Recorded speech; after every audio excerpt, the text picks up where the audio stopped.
What's up, everyone? I'm Jaren and I hope you guys had a wonderful Thanksgiving weekend. I hope you guys stayed pretty safe while you guys were out Black Friday shopping or doing some Cyber Monday, getting together with the family and friends.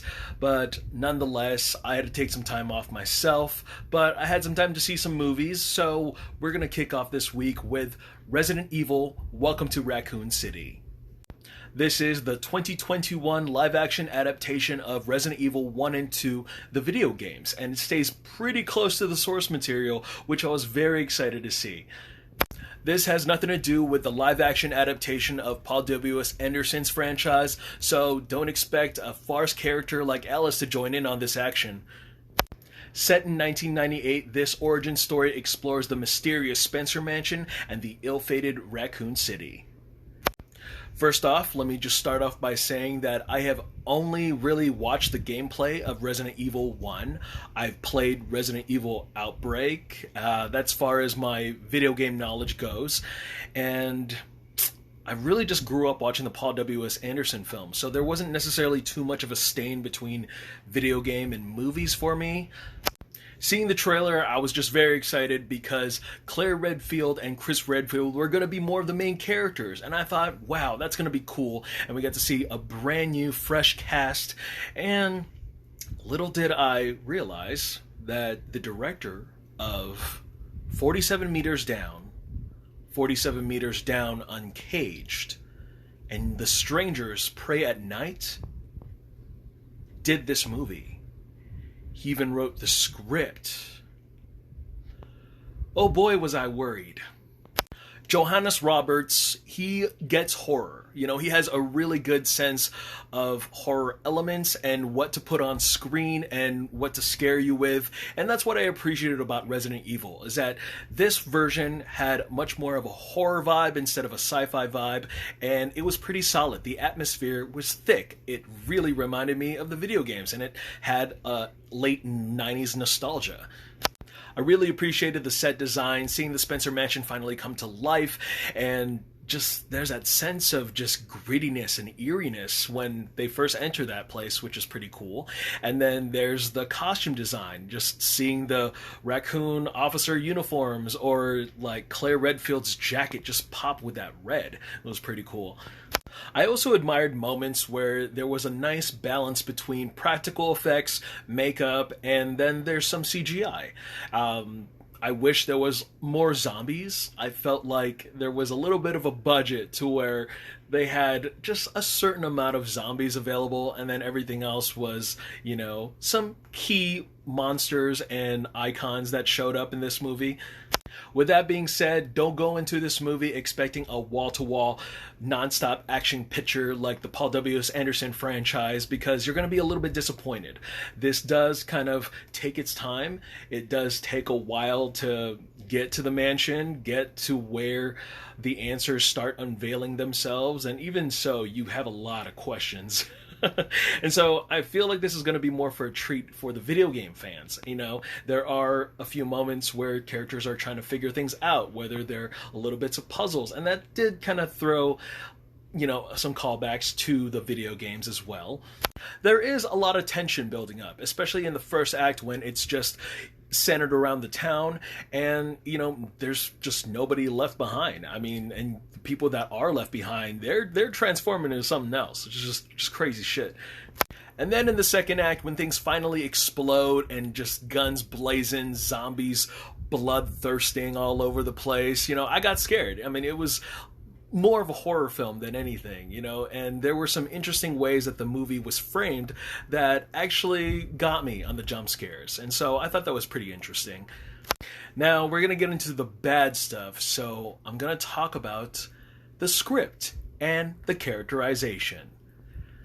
Characterization. There is none. Yes, this movie is just a bunch of people just saying a bunch of things to keep the story going. It just felt like it was written by a 6-year-old. A lot of the dialogue felt so flat and one-dimensional. Even our main characters, they don't even get proper development for me to even give two shits about them. All the actors in this movie that played our iconic characters, they were fine. They gave okay performances. But Every piece of dialogue that came out of their mouth was so idiotic. All the decisions that they made were stupid, especially Leon Kennedy. They made him a bitch. They did him dirty. He was the audience's character. He was the exposition character. He was always asking random things at random times, trying to make these little quips like, what's going on? And there's like a whole big explosion in front of the freaking police station, and a fucking zombie's trying to come after him, and he's just kind of standing there. He's just about to get attacked, about to get killed. He unloads his gun and doesn't know how to fire his weapon properly. He's just the guy that was supposed to die, but he can't because he's supposed to be iconic. And even there's like a zombie just throwing up blood, and he's like, is he okay? So stupid. Real stupid. I also didn't like that we didn't necessarily get to talk about the T-virus in this movie. Like, it's briefly mentioned, but it is kind of the hot topic of what's going on with all these monsters and zombies that are lurking Raccoon City. And there's also like this brief moment where the chief of police is trying to leave town, and then there's like these umbrella agents that are like, you know, pretty much slaughtering the entire town. But it was just for that brief moment, but we never cut back to them again. We never see their real importance because the movie is constantly flashing you all these time cards, showing you that they literally have up until 6 a.m. till they destroy the city. Going back to what I said about the movie being a little bit slow, like, they does have pacing issues. Like, they don't necessarily get into the mansion till, like, 40 minutes in, and, like, there's no real big zombie attacks or action till, like, maybe 50 minutes to an hour. I can't be too picky about that, because the first Paul W.S. Anderson Resident Evil film, it did take, like, 40 minutes until you got to see the big horde of zombies actually attacking our group. Also, it was kind of weird that the movie was constantly shifting narratives. Every now and then, we would focus on Claire Redfield at one moment, and then it would be Chris Redfield, and then it would be Wesker, and then a little bit of the Dr. Birkin. The editing just went back and forth on these subplots, and that's just what you get when you try so hard to cram 2 video games in one movie. I also thought it was interesting that they brought the Lisa Trevor character to this big screen adaptation, because she has a really traumatic and quite sad backstory, and I really wish they fleshed her out a little more.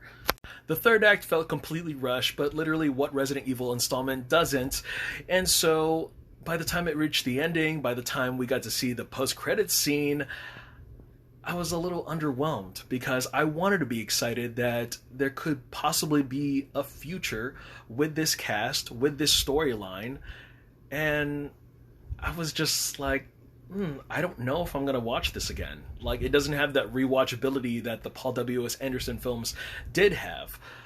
But, I mean, it was really close and faithful to the source material, so I couldn't be completely disappointed. I guess the question boils down to, are we going to get a good sequel, let a sequel alone, with this same cast and storyline? Or are we really going to be very excited for next year's Netflix series of Resident Evil, where they focus on Wesker's daughters 25 years after the outbreak? Yes, believe it, that one's coming out next year. That is all I got to say about that movie. I do have some gripes with it, but I don't regret watching it. Thank you guys again so much for watching. Look forward to more reviews. I am Jaren Ugbanawag, and I will see you guys at the movies. Okay, bye.